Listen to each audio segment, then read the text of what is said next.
friends. I'm sorry I was running a minute late. But Jeanine and Ileen should be on here any moment.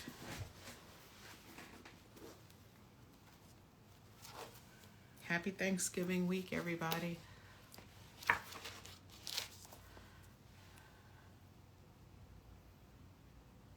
There we go.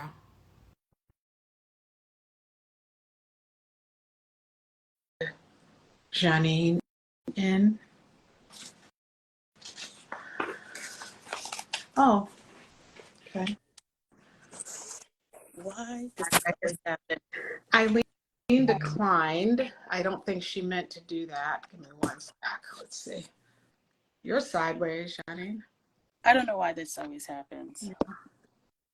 Ileen, if you are still out there, hey everybody. Waiting for you to pop back in.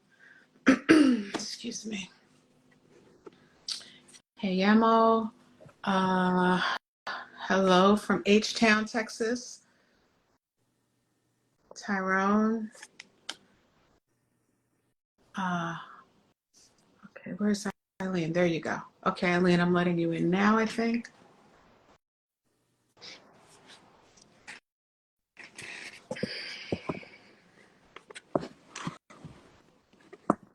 I thought I was letting her in. Where is she? Okay. Sorry, guys. Just give us a quick moment here. We have people from the UK, Indonesia, Berkshires, Congo, Poland. Hey, everyone. Thank you so much for joining us. South Carolina, Queens. All right, I have a few other requests. Can everyone, we're not accepting any requests to join other than Eileen, and we'll see what happens. You have people from Prague, Arkansas. Love it, love it. Gambia, Belgium.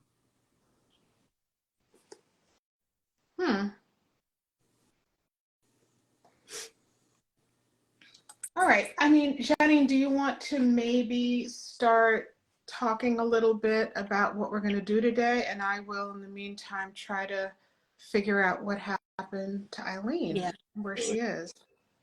Okay. Hey, everyone. Thank you for joining again. We always love to see you guys and hear from you and, share our journey with you. Last week, we made sure that we communicated to you guys that this is the last stop for now. We are not traveling the show. And so this is really your last opportunity to see it. We are currently in LA and we are closing January 1st. So, these last few weeks are your last opportunity to see it. And what we thought, Lisane and I are going to bring in Ileen Gallagher.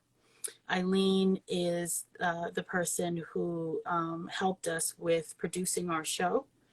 And we thought that we'd get on and, kind of give you guys an idea of what the process was, what our journey has been here, and, what our lessons learned and, and kind of all that good stuff as we've gone through this. I don't know if you guys know, but this is, Ileen is a veteran at this, but this is Lisane and my first delving into this world of doing an exhibition. We are extremely proud of the work that we've done. I think that we have accomplished so much in what we've done, the people that we've been able to bring through the exhibition, not only in attendance, but also people that we've been able to get on panel discussions, heard from people, flown people from across the world. And so, been able to bring in, schools and kids that might not otherwise have an opportunity to come see a show like this. We've brought them in, you know, free of charge, and so we're really, really proud of what we've done. You know, of course, we can always, you know, go on about, oh, we could have done this or that, but you know, I think we've gotten so much done, and we're really, really happy, and I think that we have done a good honor to our brother. So, you know, thank you for being on this journey with us. We're still trying to get Ileen on, some technical difficulties here, but we are not going to stop. We're going to keep going here. So I'm going to try to see if I have any questions that I can answer from you guys. Well, Eileen said hell's bells. I don't know what that means. So we'll see what happens there. Any questions anyone has that I can catch? We have people that said that, so yes, the show is going to be on pause for now. Lisane and I, you know, really need to take a pause. We have so many other projects that we're working on that coincide with this. We're also running the estate. So we really just need a moment of pause. It's been, you know, we've been at this for almost 4 years, and, you know, we just need to sit down and get an idea of what is our next step. Thank you. Thank you for saying that best art retrospective exhibit I ever saw. We appreciate that. We really, when creating this show, we really, there she is. Sorry. We really wanted to make sure that you guys saw a different side of, no, you actually saw Jean-Michel as a human being, as opposed to just the painter, not just the painter, but beyond the painter, that you saw him as an individual. And I believe that we've accomplished that based upon all the feedback that we've gotten. And, you know, we'd love to share that more, but for now, we just need a little break. So Ileen is here. Hi, sorry. Don't apologize. It's all good. It's all good. We're here now. Ileen has just years and years of experience in this world of doing exhibitions. We brought her on, you know, because Lisane and I were very junior at this. We knew the story that we wanted to tell, and you know, Ileen helped us, you know, bring that to fruition. So we're really, really grateful to her for, you know, stepping into this journey with us and getting going. So I asked the question, you know, what have we learned? Did we get everything that we wanted accomplished here? You know, what are some lessons learned? Well, I mean, first I want to say that, you know, I mean, I've been doing this for a long time, and I never want to do the same thing twice. And with this exhibition, I just felt that we really kind of broke new ground. We presented Jean-Michel's work in a new way for art aficionados and people who don't care that much about art, but, you know, can appreciate Jean-Michel's work, and, you know, just providing the context and understanding his times and where he came from. I think people have so much of a richer experience when you're able to do that. And I think that this exhibition really accomplished that in spades. So, you know, that's something that I'm, you know, particularly proud of, you know, with your guidance and, you know, telling your story. It was really a remarkable journey to be able to do that, because most art exhibitions don't do that. They just kind of present the art and they expect the audience to engage with it, and they don't create a strong emotional connection. But I think we really do that for audiences, which is so important. I agree. Agreed. I think also what was great about this process is, you know, Lisane and I had the ability to bring on to our team. You know, we had the choice of who we wanted to bring on to our team, and we wanted to make sure that we empowered as many women and strong women as possible on this team, in order to make sure that it was that it shared in our vision, but we also were able um, uh, to provide access to so many brilliant women that we had with us. And so I wanted to acknowledge that and say thank you to those that were, on this team with us. Yeah, it was an amazing team. And to your point, most of the people who worked on this project, from, our marketing teams to our PR teams to, operations support, were women. And, it's very gratifying to work with a bunch of strong women and have, strong women leaders as yourselves kind of leading this project. It was really, that made a huge difference too. I think that there was, there was a lot of pathos and a lot of, kind of emotional connections that we all made around this. Sure. Yeah. Why do you all think this project, why does this project matter in the scope of everything else that's happening in the world and in the art world? Well, I mean, I would just say that, this project mattered because I think it really moved the needle in terms of presenting art and, again, creating an emotional connection with the audience. Most art exhibitions don't do this. They don't go the extra mile. You don't hear from the family. You don't hear from the artist. You don't understand where they came from. I mean, no artist created in a vacuum. I mean, I think I've said that a million times now, but it's really true. And, when you go to most art museums, you don't understand anything about the person who created the art. And, obviously that person is so infused with it. I mean, you look at Jean-Michel's record collection, you look at the things that he collected on his trips to Africa, you look at the, over 900 videotapes that he amassed. I mean, these were things that really, all of his books, these were really things that influenced his artwork. And kind of understanding and seeing those things in the context with his artwork just makes a huge difference, I think. Absolutely. Absolutely. Yeah, I do agree with that. And I'm sorry. Go ahead. I lost my train of thought for a second. Go ahead. No, I think it matters for a lot of reasons, and I think it matters because it again takes artwork and contextualizes it, to give more information about who the person was behind it.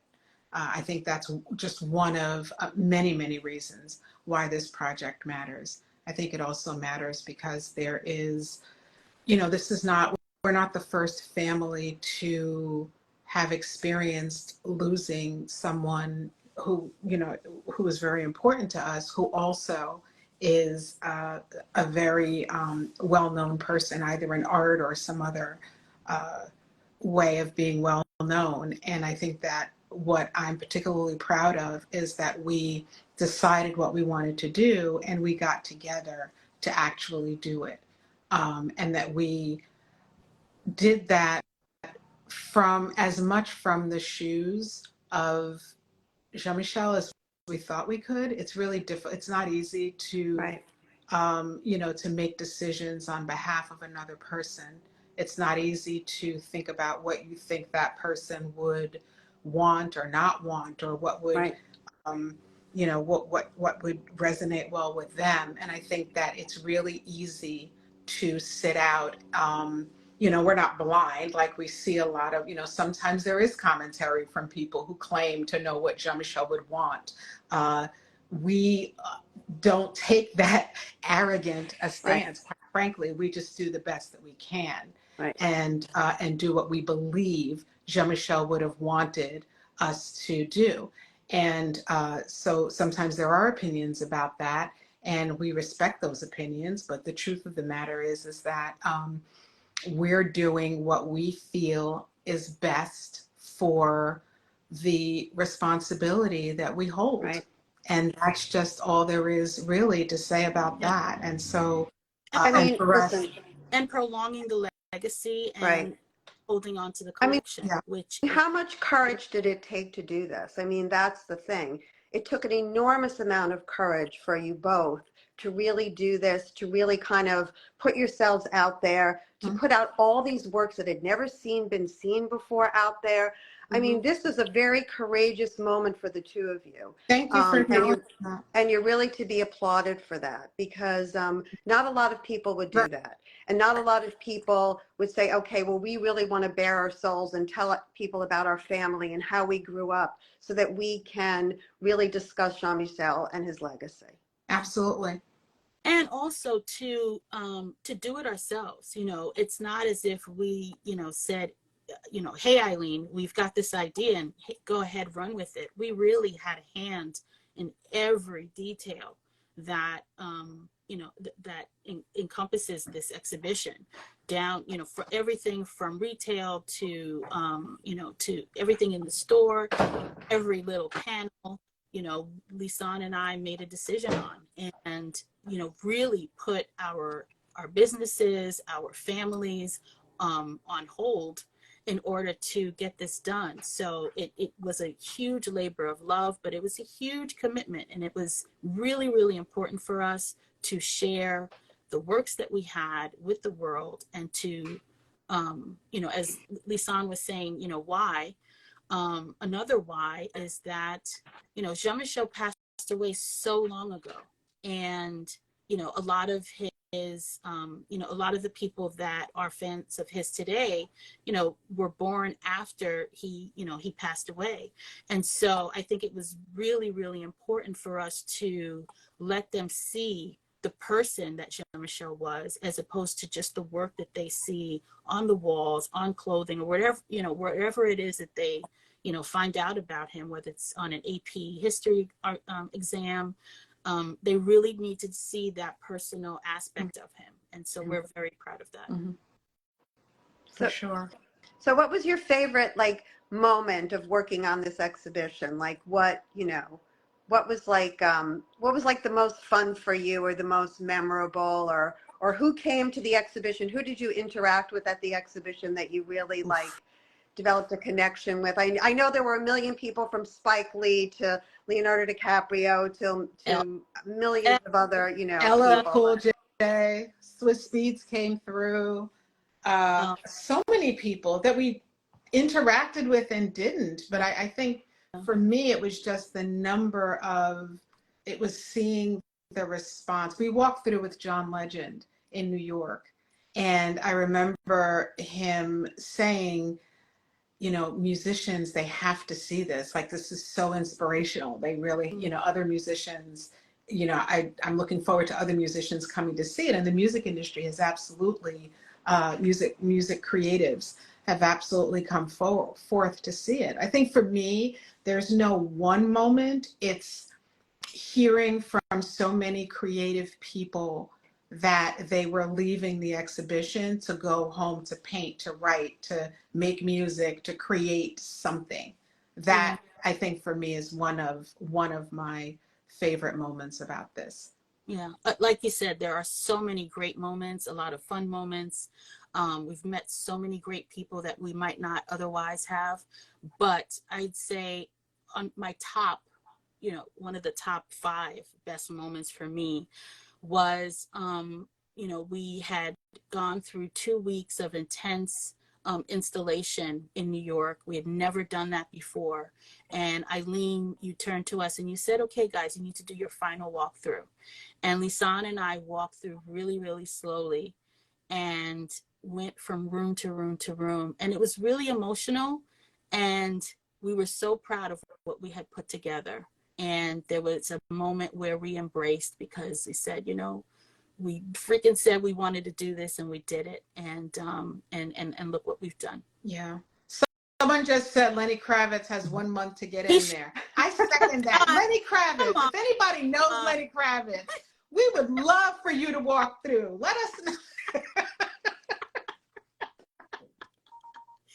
I don't know who that was or what that was about, but I concur. Lenny, get down to the exhibition. That's really funny. Oh my God. I know. But I mean, to your point, there really is only a little more than a month left to see this. And, if you care anything about art, if you care anything about Jean-Michel, if you care about the 1980s, you know, the 70s, you know, that era of art, you would really be remiss not to see this. I mean, I can't say that enough. And I'm not just saying that because I worked on it. I'm just saying that I think it's one of the most extraordinary art events of, you know, the last 10 years for sure. And so. Yeah, and I think it's also historical in that it helps, you know, and it's not just for the person who is the famous Jean-Michel Basquiat. I mean, I think that it also, one of the things that people are like tagging him, one of the things that I think has been really beautiful about this is that it resonates so much with how important it is to support the creatives within our families, and how important it is to also honor the folks who were here before us. And in this particular situation, it's about, you know, it's about Jean-Michel, but that can translate into anyone who's gone. This was a chance for Jeanine and I to honor our parents. This was a chance for us also to think about what it has been like to be the sibling of a brother who passed away, the sibling of a brother, and what that does in a family, the sibling of a brother who in some ways feels shared with, you know, the world. People who really feel like a sense of ownership or kind of like this protectiveness of Jean-Michel. That is, I think that's been pretty incredible. And I think that there is some lessons in there that we're really hoping that people can take into their own families. You know, honor that creative person, understand the particular and unique journey for a creative person, you know, because Jean-Michel struggled, you know, in a lot of ways. He pioneered this for our family, but he struggled as a creative in a world and at a time when, you know, there was a trajectory, you know, kind of like, you know, you go to school, you graduate, you do this, creative things, no, you know, adult things, responsible things, yes. And he did, you know, he did what he wanted and needed to do anyway. And I think there's a real lesson in that that's deeper and more impactful than, you know, the price tag on a piece of art. Yeah. And he did it at a time when it was harder to, you know, to get into the art world, harder for Black artists. So, and artists in general. So, you know, hats off to him for making the contribution that he has, and, you know, to still have that legacy where we are still talking about over 30 years after his passing, which I think is unbelievable. I mean, I think another thing that was a revelation about the exhibition was the drawings, because you don't usually get to see a lot of drawings that he has done, and there's such a window into his paintings, and the fact that you get to see these drawings side by side with the paintings is really remarkable and kind of a, you know, once in a lifetime experience, really. So, you know, thank you for sharing those as well. Yeah, you're welcome. And we knew that, you know, the paintings have been seen, you know, well, most of the paintings that we had out had not been seen, but his drawings, the works on paper, are kind of that other piece of the story that, you know, we really did want to start to share, for sure. Yeah, and they're amazing. I mean, you know, there's a couple of paintings in the exhibition, drawings in the exhibition that you can see directly kind of transposed into some of the paintings in the exhibition. Right. So it's kind of a nice little kind of treasure hunt to see these pieces and then see the, you know, kind of completed work of art. So, I mean, I loved that. I absolutely loved that. Me too. And also to see the trajectory of Jean-Michel's career, you know, at a very young age, kind of looking at his notebooks and seeing, you know, some of the ideas that he was jotting down. It's like getting an eagle eye view into his journals, you know, to see these notebooks and to see these different sayings and things, you know, that are so simple in many ways and yet so profound. And you can see how those then turned into words and statements and things and points of view that he included in his larger paintings. But I think they're all beautiful, from, you know, some of the little scraps of paper all the way up to the huge, huge works that we have. Yeah, absolutely. And I also love that he like touched the world of music and he touched the world of filmmaking and fashion, and even food and cooking. And, you know, he was a real Renaissance man, you know? Absolutely. Absolutely. Yeah. We have a couple of things that we said we would talk about. One is, have you heard that King Pleasure LA is closing on January 1st? And that we have limited tickets. And we keep saying this because we know how you all are. And you will come back on January 2nd boo-hooing about how you were getting ready to gonna buy a ticket and didn't. I'm telling you, Jeanine said pause before. And what I want to make sure that you understand is when she said pause, she was referring to we're going to pause for a minute. The show's done. It is done on January 1st. So please, please, please buy your tickets. And then there are a couple of other things. Be sure to shop the King Pleasure Emporium for great Black Friday deals that are actually live now on shop.basquiat.com. So we pulled together a really nice Black Friday sale because we're in the world. And, you know, get yourself on there to get a chance to buy some gifts for friends, family, or yourselves, which is what I always do. I go out to buy gifts for other people and I wind up with the nice old gift for me. And those Black Friday discounts are for tickets as well. So, you know, buy your tickets and get a discount on them. Right. So get exhibition tickets right now, as Jeanine said, 50% off with the promo code. And I think that's in an email, but the promo code is King23, all caps, through Cyber Monday. And you can do that at kingpleasurela.com. So for you folks who are like, yeah, it's so expensive, 50% off. Get in there and buy the ticket. It's like 2 cups of coffee. So just do it. I heard the New York coffee come out there myself. You can gift tickets to King Pleasure packages. They're available in single, pair, and family options. They all include VIP entry, an exhibition catalog, and a free gift from the Emporium.